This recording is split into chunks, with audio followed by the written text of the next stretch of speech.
fishing because the salmon run happened to be particularly good that year.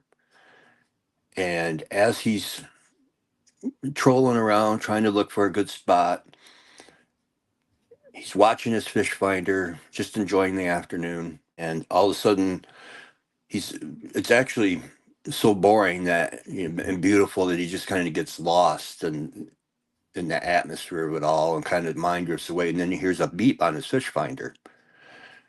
So that snaps his attention to it. And he's watching the fish finder and noticed that the mark was, getting pretty big, which in Lake Superior, there's rumors of huge lake sturgeon, 7, 8 feet lake sturgeon.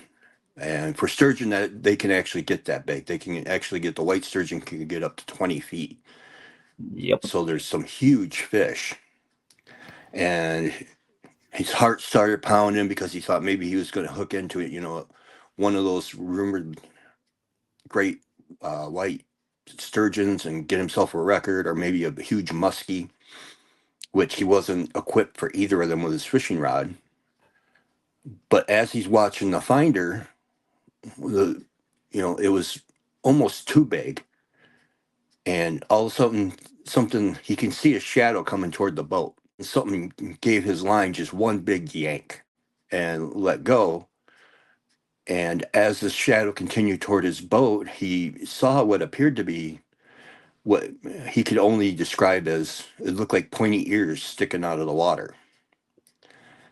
And whatever this was, as it swam by, to him, it looked like huge shoulders that he could identify for sure, the 2 ears sticking out of the water, and what appeared to be almost like I'll say seal-shaped head because it looked like it had a muzzle, but obviously Lake Superior doesn't have seals.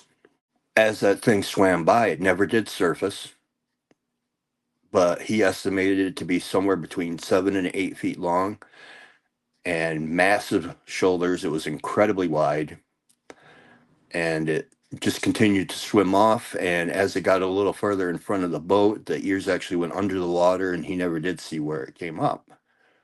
He spent the rest of the afternoon actually trolling and kind of trying to find that because he wanted to know what it was.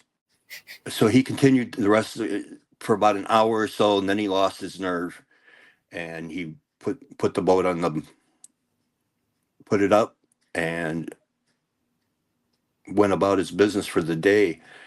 And to this